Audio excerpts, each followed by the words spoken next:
Hey everybody, welcome to Drive Through Review 588. Today we're going to take a look at Warhammer 40,000, the Dark Imperium. Now this is going to be the first of two videos. In this video I'm going to cover basically the contents of the Dark Imperium. I'm also going to go over the basic rules which are included in this box, show you the sprues, show you the two codices that are in here for the Primaris Marines as well as the Death Guard Marines. And we'll cover all that good stuff, show you kind of a little bit of examples of the basic rules that are coming there, which should be available to download for free soon. This is going up for pre-order right about now at the time that you see this, and then will be available I think in a couple of weeks from there. And then in the second video, I will go over a lot of the advanced rules and this main rule book, which also does come in this box. And also for fun, I'm going to be giving away in this video the Death Guard sprues along with the bases and the codex that you get with that. And then in the second video, I'll give away the Primaris sprues and the transfer sheet and all that kind of good stuff for them. So just leave a comment in this video. Any comment doesn't matter. And if you leave a comment in the other video, then you're considered entered into the contest to win either of these two sprues. I've been amassing a ton of Death Watch and Gene Stealer cults and Dark Eldar and other things that I'm going to be playing with. So I figured, what the heck, let me give these away. That'll be some fun for some folks to win those. But let's go ahead and jump in and take a look at what comes in here in Dark Imperium. Okay, so here you can see the box, awesome box cover, Primaris Marines, Death Guard, duking it out. Interesting box with the sleeve here, so let's go ahead and just kind of slide this open. And then inside you've got kind of another mini box, and this is a cool little cover here with a sort of a normal Marine sort of blending into a Death Guard Marine. And inside of here, you've got all your sprues, and then you've also got here your giant rule book, which I already showed you, as well as the codices and some other books here, which I'll show you. You've got some bases on this side here, and on this side you've also got some dice as well as a range ruler tucked underneath all of that. So let's jump into the goodies. Now, first thing I want to show you is this fold out here for the core rules. This is a very kind of small form factor, and as you can see it folds out. It's only 8 pages long, and so I want to guess that this is what will be available online to download for free. Now I do remember hearing them say that was going to be a 12-page rule book. So there's 8 here, and I have a suspicion what the other 4 pages will be based on what's in this book, but I'll show you that here in a second. So, but this is really all you need to get going to play, obviously, of course, except for models and a table. But I'll go through this in a little bit more detail in a second, but you do get this, which is very handy. You can kind of just pack that away. And then we have here the two codices, which I'll go into some detail there. You've got this Primaris Space Marines, little mini codex, and then you have here the Death Guard codex. Not really codex, they're kind of like mini codexes. And then of course you got your transfer sheet based on how you want to paint up and decorate your Space Marines. And then of course the instruction manual here for both of those. And then of course here the large rule book. So let's go ahead and jump in and look at some of the sprues just to give you a quick overview of that. I know a lot of people like to see that. So in the box you get 53 total miniatures. On the left here you can see the Space Marines, on the right the Death Guard. I'll give you just a little bit of a close-up of the instructions here so you can kind of see what it's going to build out here. You've got your captain, intercessor squads, the blaster squads with the plasma rifles, and these jump pack guys there. And then you also got this drone for the Death Guard, the Lord of Contagion. I think that's the Psyker, the Plague Caster, if you will. A bunch of these sort of Nox Plague Nurgle guys and Death Marines and all that kind of good stuff here. And the instructions are as you would expect. If you're new to miniatures, these are going to be, it looks like almost push to fit. Very clearly detailed instructions on where to grab the things and where they're at on the sprue and all that good stuff. And they also do give you some nice paint guides here. So this is kind of your Ultramarine scheme. And then if we look over here, we've got a couple other Space Wolves, Dark Angels, Blood Angels, and so on. And then there's also similar schemes here for the different Plague Marines and stuff like that on the back here. So that'll be pretty useful to folks. Now here you've got 2 of these sprues here, and these look like the interceptors here. These are kind of the flyers. You've got your larger bolt rifles there, these little jump packs and stuff like that. And you can see, I mean, it kind of goes without saying, it's Games Workshop, so there'll be lots of bumps and details and things like that. You can see a little bit of the push to fit stuff in these little slots here. So there's that sprue there. Here's the next sprue here. You can see this has some of the bits here for the captain, and you can sort of see maybe a little bit of the scale. I've got one of my Deathwatch fellows here. Let's take a look at just the body here, the chassis of this guy. So you can see kind of the size of that, and I'll try to just kind of line this up as best I can. So you can see they're a decent tick bigger and more beefed out than your kind of regular Space Marine size there. Now here's the last sprue for the Space Marines, and I just wanted to kind of show something here. There was some speculation I saw online about how interchangeable these parts were. So here you can see the power pack on the back of the Deathwatch compared to this one. Now it looks like they're about the same size, so I think there's going to be some interchangeability here in parts with the normal Space Marine, and you've also here got, let's see if I can zoom in there, one of the heads there. That's the back of the head. Let's do the front of the head. So you can see that there. That looks about the same sort of size there. That looks pretty close. So there was some question about upgrade kits if you wanted to make these more traditional Space Wolves or something like that, if you would be able to use a traditional Space Wolf upgrade kit. I think that you can. I'm not super sure. I'm sure they'll confirm that, or somebody will try that, but it looks like they're pretty close. Now it looks like the next couple of things for the Death Marines are spread across a couple of sprues. You got two of these sprues here, and you can just get a good look at all the nurgly little bits there, kind of the bumpy edges and the pussing skin and all kinds of good stuff in here. These are some of the poxwalkers. It looks like here a little bit of the smaller, more normal sized figures there. So you get two of these. And you've got bits here for the Plaguecaster and the Lord of Contagion and stuff like that. I always like these little bells and things that the Nurgle guys get. And it actually looks like some of the other characters have their bits thrown through here as well. And then also this bigger sprue here has the Plague Drone, so you can get kind of a better look at this. This looks like a pretty cool piece there. Lots of little mechanical and fleshy bits and all of this stuff here, some different iconography and all that stuff. So let's go ahead and take a look at the two codex. We'll look at the Death Guard first. So in here, the nice thing is we'll be able to see a little bit more close-up of the painted miniatures there. You've got the cool symbol there. It gives you a little bit of the background and the fluff like a full codex would. Breaks down the different units like here. So you've got the Lords of Contagion, Noxious Blightbringer, Malignant Plaguecaster, who's going to be their Psyker or their Spellcaster, Plague Marine, some good artwork to draw inspiration from, drones, poxwalkers, and then kind of a breakdown here of some of the different paint schemes and kind of the different, they call them vectoriums here, so I guess it's like chapters for them.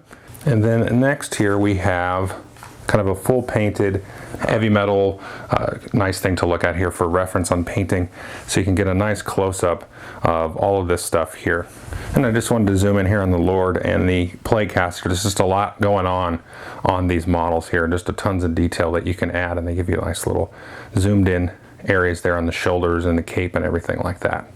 Now the next thing to look at, both these books have these data sheets here. Now something particular for the Death Guard is their psychic powers here.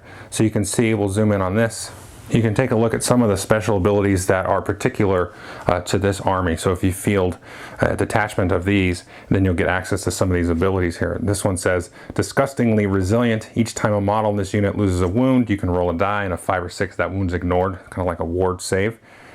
This is plague weapons. You can reroll wound rolls of 1 with a plague weapon, so that's pretty cool. And then you have the Death Guard psychic powers.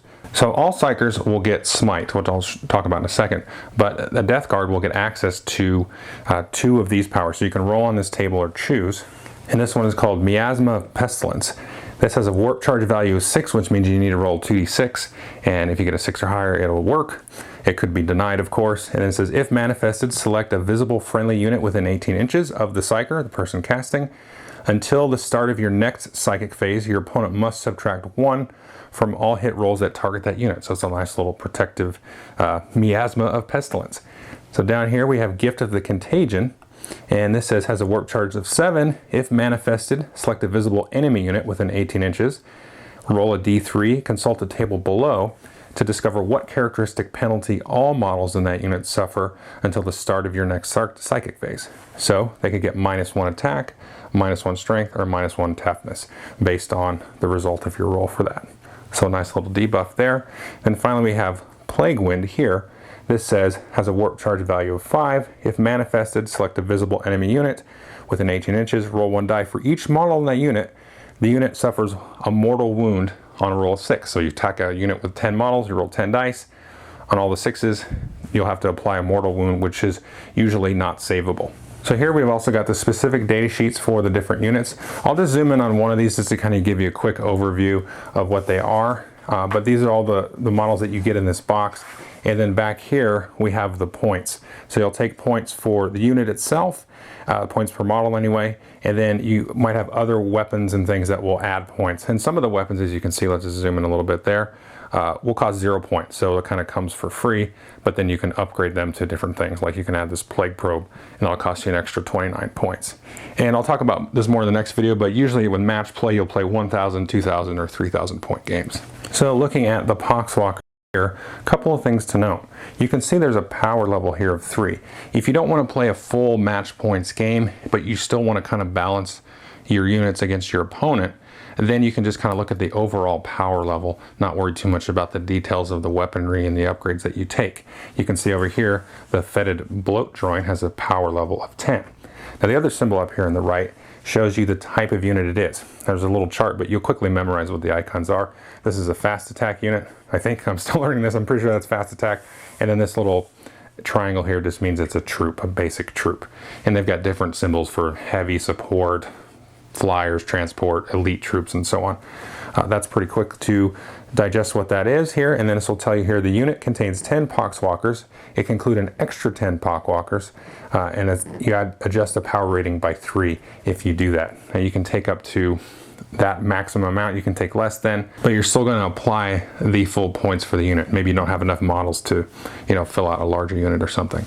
And then we'll look here. So you've got your movement here, that's 4-inch movement. Weapon skill, that's a 5+, so on a die to see if you hit, you need to roll 5+, so they're not very good. Ballistic skill, this is when you use in shooting, so they need to roll a 6+, they can't shoot for nothing. I should have said weapon skills for melee combat.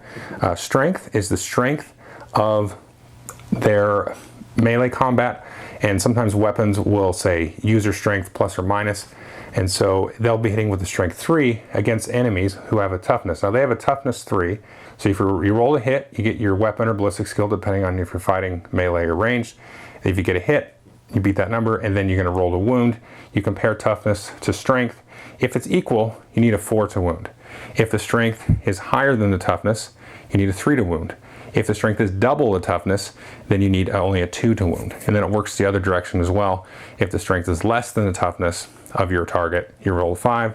And if it's double or half of the toughness, then you need a 6 to hit, or 6 to wound, excuse me. And then you have here the wounds. That's the number of wounds it would take. These are all 1 wound models, so they'll disappear after a hit. This is the attacks here, so the number of attacks that you will get in melee. And then you have leadership. So if you're familiar with Age of Sigmar, that's like bravery. So at the end of the round, you'll have to take a leadership test for each unit that had lost any models in that round. And this is their save. They need a 7+ to actually save any wounds that come onto them. So you'll definitely need to apply some modifiers if you plan to keep these guys around here. And so these guys also have these special abilities here, like this is disgustingly resilient, which we mentioned earlier. Curse of Walking Pox. Each time an enemy model is slain by a Poxwalker in the fight phase, add 1 model to the Poxwalker's unit. So it's going to sort of regenerate as you do damage. So that kind of makes up for them being pretty terrible up here. I don't know if it makes up for it, but it goes that direction. Poxwalkers never have to take morale tests. Oh, there we go. We don't have to actually make a leadership test there. You can add 1 to all hit rolls made for a Poxwalker in the fight phase if it contains more than 10 models. So that might be a reason you want to take more than 10. And you might ask, okay, why does this have a leadership of 4 if they're never going to take that? Well, that's because you're going to get certain things that are going to modify this. This number might come into play. Now down here, they just have a melee weapon here. The strength, as I said, is user, so it's going to hit on strength 3. You'll notice that it has an AP of 0. So that means when I do damage to you, and let's say 3 wounds are coming through after all the hit and wound rolls, then if it had an AP of -1, then it would reduce their save. So if something hit these Poxwalkers with an AP -1, they needed an 8+ to save. So basically impossible. And then the amount of damage that's going to happen if that wound makes it through is just going to be 1. Sometimes there'll be a variable amount and stuff like that. Now down here you've got faction keywords, it's infantry, it's poxwalkers, it's chaos, nurgle, heretic, astartes, death guard. So you can make armies kind of based on their faction. You can kind of go more general chaos army, a very specific death guard army. Now just to kind of give you a sense over here of this guy. So this is the bloat drone, and if you attacked with, let's see, this melee weapon here, it's got an AP -2, so that's going to take 2 off of your opponent's save roll, and it's going to do D3 damage, so they can effectively do quite a bit of damage. So now if you look at the ranged weapon here, you can see it says Assault D6, which means that you can use it even if you advance or you ran this turn. And the number of attacks, number of dice you're going to roll with this is D6. So you're going to roll D6 and then you get that many attacks. And I'll go explain some of the different other weapon types when we start to go into the rules. So next we're going to look at the Primaris Space Marine book here. I won't go too into detail on the data sheet since we just did that. So here we got some background in terms of how these guys were invented and a little bit of the history of the plan to bring these Primaris Marines into existence, and a little bit of the history about Rubute Guliman, however you say that word. Let's see, so it gives you a nice little close-up of the different guys here, and again shows you a little bit of the different chapters and things that you can do, as well as, let's zoom in here, we can take a look at just kind of close-ups in their ultramarine garb of the different various models that you're going to get in there. And then jumping into here, we've got the data sheets. We can take a look at a couple of things here. You can key them off of chapter. It kind of explains how that works, the keyword of the chapter. It also lets you know that these have "and they shall know no fear," and that this unit can re-roll failed morale tests, which I'll talk about in a minute. But it's got the same basic breakdown here. These guys are a little bit more shooty, so there's a lot more weapon profiles and so on. And then, of course, you've got your points back here in the back. So in this video, I'm not going to cover any of the advanced rules or anything in this book. I'm going to do that in the next video, like I said. This has everything you need to play. But really, everything you need to play is in here. So let's jump into here. We'll kind of go through the basics of it. If you're not familiar with 40K or Age of Sigmar, which this definitely has some lineage with, then I think this will be helpful for you. So first page is pretty simple. It tells you the tools of war. You need some range rulers, a table, some dice to play. It tells you the models and the data sheets. So I'm not sure how they're going to package data sheets with the boxes, if they're going to do that or not moving forward. There will be some big indexes. There's going to be 5 indexes for the various factions. If folks want, I can do a little bit of spoiler review of those. That'll be a couple of weeks before those are out to and available. But it just tells you how to kind of assemble your army, and then it gives you a quick breakdown of the different phases. You're going to play over various number of battle rounds. It could go 2 rounds if you get wiped out. It could go 5, 6, 7 rounds even. But you're always going to have a movement phase, a psychic phase, a shooting phase, a charge phase. So you move, do some spells, shoot, and then you're going to charge, and then you're possibly going to fight. And then you're going to do a morale phase, which I'll go over. So let's just kind of walk through the basic stuff here. So movement is pretty simple, and I'll set up some examples now. Okay, so I just set up a couple tight little units here. Haven't talked about mission selection or deployment or anything like that. That's covered in the main rule book. I do expect they'll grab a couple of more pages and add those to this when it's available online, but that's just a guess. So let's just say we were already in here. We got a group of 10 Dark Eldar witches here, a little kill team of Deathwatch, a Dreadnought, and then a little kind of converted Deathwatch librarian there. So if these folks here wanted to move, let's say they had a movement of, I don't know, 4, it's not a lot.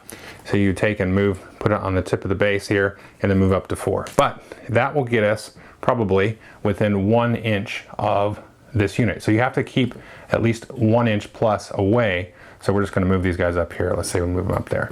So your movement is going to work like that. You're going to move each unit like that. You have to maintain what's called unit coherency, which is cool because you don't have to keep a real strict formation. You can kind of spread them out, but they've all got to be within, that's probably too far, 2 inches of each other like that. So they've got to maintain this coherency, but you can make cool formations, like we could wrap these guys all here in a bubble. You know, if we were trying to bubble some, maybe some caster or something. Oh, here, I've got a Haemonculus or whatever you say. So maybe they're trying to protect him. So you can do cool formations like that. Some flyers have a minimum movement, so they have to, move a minimum amount up to a maximum amount. And then after we moved everybody, maybe this guy moves up a little bit, we're gonna maybe leave our librarian here in cover, because if he's in terrain, he will get +1 on cover save, and so it will keep him hidden there. If a unit is fully within cover, you'll just have to agree on your opponent what that means. Sometimes these ruins and things like that are a little bit nebulous. But let's say we moved everybody there. Now we're going to go into the psychic phase. So psychic phase happens after movement, which is different than Age of Sigmar, usually at the magic phase or the command phase. Oh, I did forget one thing. You can advance as well, so you can take your movement and you can choose to advance. You just roll a d6 and add that to that unit's movement. So let's say I want to do that, we got a 2. We can move an extra 2. However, if you do an advance or a run, then this unit cannot shoot, and it also cannot charge later on. So we don't really need to do that here. So we didn't advance with them. Now this guy here is going to roll 2d6 to activate one of his psychic abilities. And on the data sheet, it will tell you what abilities are available to them, how many they can actually cast. And so everybody will get access to, we can just look at it here, this is Smite. So this has a casting value of 5. You can target an enemy unit within 18 inches, and it'll do D3 wounds. So let's say he's going to target here, this group here, and just use true line of sight. And so we'll go roll that. And so here I rolled a 9, which is better than I usually roll. And so that would happen. So, but if I rolled 2 1s or 2 6s, then I will have the kind of perils of the warp. He taps into too much chaos, and then he's going to take, I believe, D3 mortal wounds, right? So he'll roll a D3 and take that much mortal wounds back to him. Now this guy, I believe, is a psyker. I got him for Shadow War, so I'm not sure, but I think he's a psyker. So he could actually roll Deny the Witch, so he can kind of try to counterspell that. So he's going to roll, and this guy rolled a 9, so he's got to roll higher than that, so he didn't.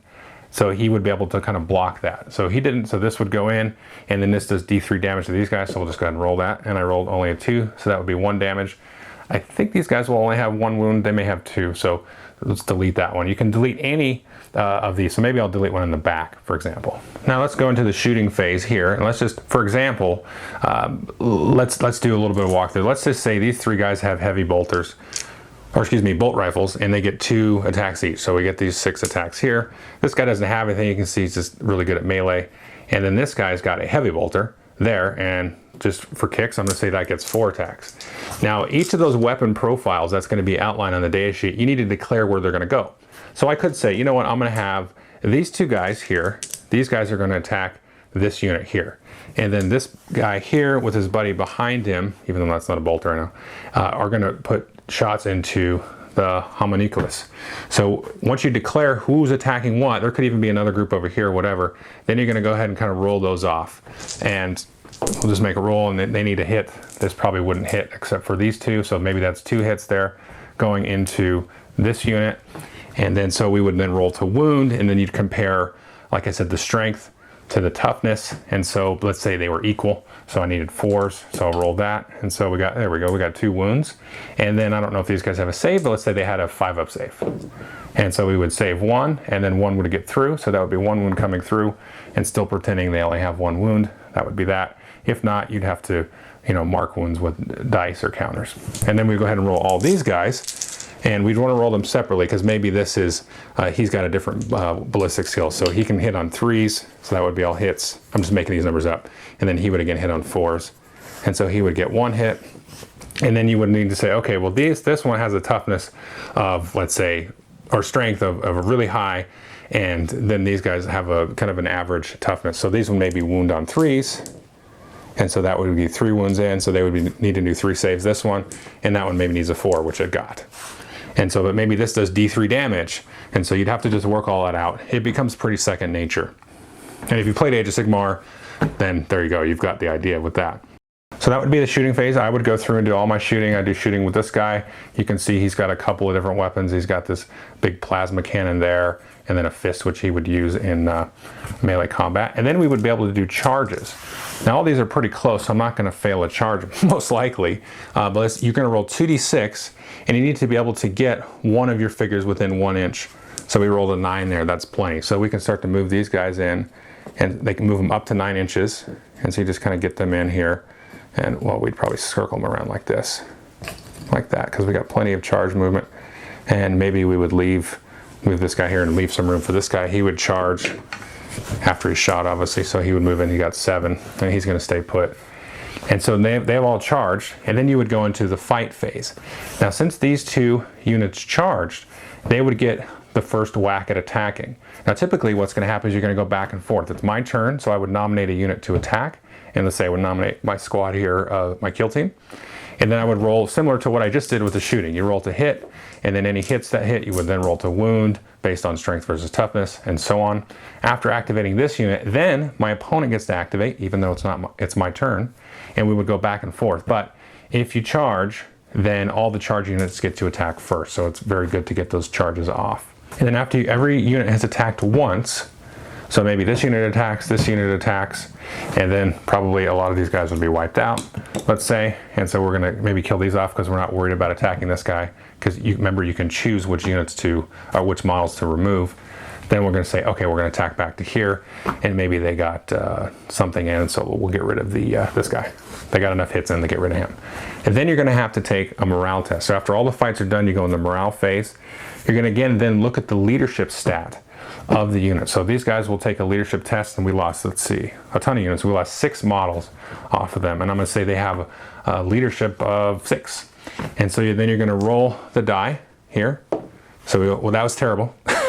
That's awful. So you would add 6 to the number of models that unit lost, and then you're gonna subtract then the leadership. So that would be 12 minus 6, and the difference is be the number of models you have to remove. So these guys are just gonna bug out.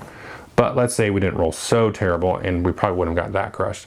We rolled a 1. So it'd be 6, the number of models we lost, plus 1.